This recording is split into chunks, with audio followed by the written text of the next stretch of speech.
I had enough. Was last 7-8 months I had enough. কোনো grievances থেকে থাকে সেটা আমরা আলোচনার মাধ্যমে সমাধান করব। এটার জন্য ডানে বায়ে দৌড়িয়ে কোনো লাভ হবে না, নিজের ক্ষতি ছাড়া কোনো লাভ হবে না। আমি আপনাদের এই জিনিসটা নিশ্চিত করে দিচ্ছি। আমার এটা যদি আপনারা গ্রহণ করেন, আপনারা লাভবান হবেন, কোনো ক্ষতি হবে না দেশের। সম্মানিত শহীদ পরিবারের সদস্যবৃন্দ,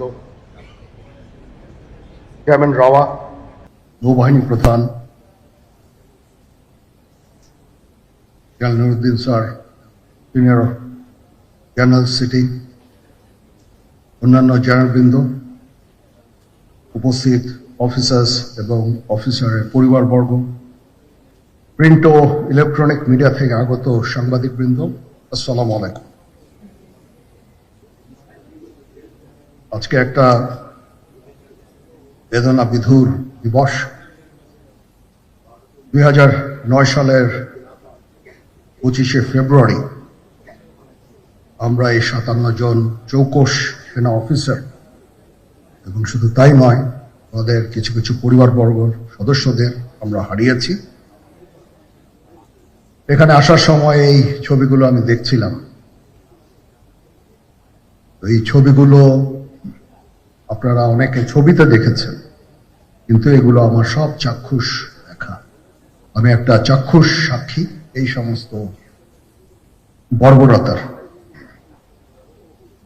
একটা জিনিস আমাদের সবসময় মনে রাখতে হবে, এই বর্বরতা কোনো সেনা সদস্য করেনি, সম্পূর্ণটাই তদানীন্তন বিজিবি সদস্য দ্বারা সংঘটিত। Full stop. এখানে কোনো ইফ এবং বাট নাই। এখানে যদি ইফ এবং বাট আনেন, এই যে বিচারিক কার্যক্রম এতদিন ধরে হয়েছে, 16 বছর ধরে 17 বছর ধরে যারা জেলে আছে, যারা কনভিক্টেড, সেই বিচারিক প্রক্রিয়া ব্যাহত হবে। এই জিনিসটা আমাদের খুব পরিষ্কার করে মনে রাখা প্রয়োজন। এই বিচারিক প্রক্রিয়াকে নষ্ট করবেন না। যে সমস্ত সদস্য শাস্তি পেয়েছে তারা শাস্তি পাওয়ার যোগ্য। এখানে কোনো রাজনৈতিক নেতৃবৃন্দ এর মধ্যে উপস্থিত ছিল কিনা, ইনভলভ ছিল কিনা, বাইরের কোনো শক্তি এর মধ্যে ইনভলভ ছিল কিনা, সেটার জন্য কমিশন করা হয়েছে। কমিশনের চেয়ারম্যান এখানে আছেন, উনি এটা বের করবেন এবং আপনাদের জানাবেন। বটম লাইন হচ্ছে যে এই সমস্ত আমাদের এই চৌকস সেনা সদস্য যারা প্রাণ হারিয়েছেন, তারা প্রাণ হারিয়েছেন তদানীন্তন বিডিআর সদস্যদের গুলিতে। আমরা নিজেরা এই সমস্ত জিনিস নিয়ে অনেক ভিন্ন মত পোষণ করছি। কেউ কেউ এই জিনিসটাকে ভিন্ন খাতে প্রবাহিত করার চেষ্টা করছি।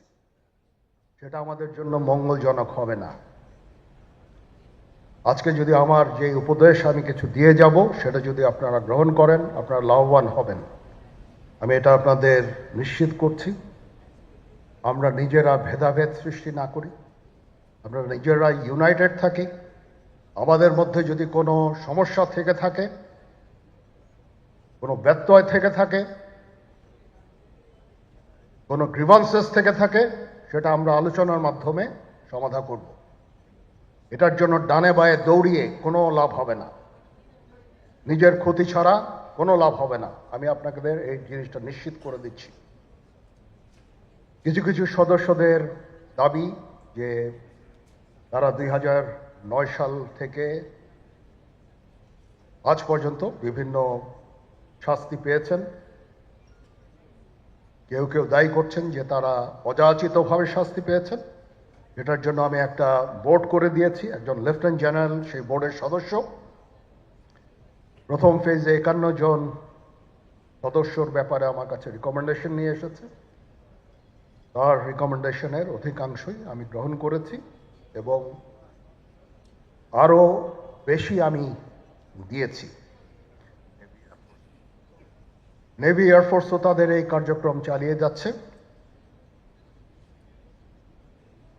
আমার স্ট্যান্ড পয়েন্ট হচ্ছে, যদি কেউ অপরাধ করে থাকে সেটার জন্য কোনো ছাড় হবে না, বিন্দু মাত্র ছাড় নাই।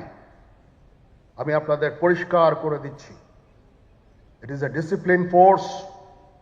ডিসিপ্লিন ফোর্সকে ডিসিপ্লিন থাকতে দেন। আজকে এই যে দেশের ক্রান্তি লগ্নে সমস্ত বাহিনী, সমস্ত অর্গানাইজেশন বিপর্যস্ত হয়ে পড়েছে। খালি সেনাবাহিনী টিকে আছে, বিমান বাহিনী টিকে আছে, নৌবাহিনী টিকে আছে। কেন? Because of discipline. তারপরেও আমি আমার অফিসারকে আদেশ দিয়েছি, যদি সামান্যতম কোনো সন্দেহের অবকাশ থাকে, কোনো কার বিরুদ্ধে যেই অ্যাকশন নেওয়া হয়েছে, অপরাধী কিনা যদি সামান্য কোনো সন্দেহের অবকাশ থাকে, সেটা তাদের ফেভারে যাবে। এটা হচ্ছে আমার ঢালাও নির্দেশ। সেই হিসাবে বিভিন্ন প্রস্তাব আমার কাছে এসেছে। কোনো কোনো প্রস্তাবে আমি আরও আমার নিজে থেকে যোগ করে আরও বেশি আমি দিয়েছি। এভাবে পর্যায়ক্রমে অফিসাররা অ্যাপিয়ার করবে, আসবে, এবং তাদের এই জিনিসগুলো আমরা দেখব। দেখে যদি মনে হয় যে তাদেরকে করার অবকাশ আছে কিছু, অবশ্যই আমরা করব। এটা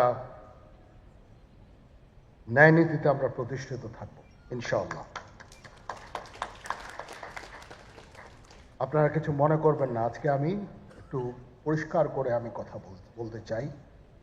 আপনাদের সবার হয়তো ভালো নাও লাগতে পারে, কিন্তু বিশ্বাস করেন, আমার এটা যদি আপনারা গ্রহণ করেন, আপনারা লাভবান হবেন, কোনো ক্ষতি হবে না দেশের। আমার অন্য কোনো আকাঙ্ক্ষা নাই। আমার একটাই আকাঙ্ক্ষা, দেশ এবং জাতিটাকে একটা সুন্দর জায়গায় রেখে ছুটি করা। I had enough. Last 7-8 months I had enough. আমি চাই দেশ এবং জাতিকে একটা সুন্দর জায়গায় রেখে আমরা সেনানিবাসে ফেরত আসব। তো মন খুলেই কথা বললাম। এতদিন যে কথা মনের মধ্যে ছিল সবসময় প্রকাশ করতে পারি না। কাউকে যদি দুঃখ দিয়ে থাকি আমাকে ক্ষমা করবেন। চলেন, আসেন আমরা একসাথে কাজ করি, দেশ এবং জাতিকে একটা সুন্দর জায়গায় নিয়ে যাই। এখানেই আমাদের ছেলেমেয়েরা বাস করবে। তাদের জন্য এমন কোনো স্থান আমরা রেখে না যাই যেখানে হানাহানি, কাটাকাটি, মারামারি হবে। আমাদের পরবর্তী প্রজন্ম এই দেশে তাহলে থাকতে পারবে না। সবাই ভালো থাকবেন। আল্লাহ হাফেজ।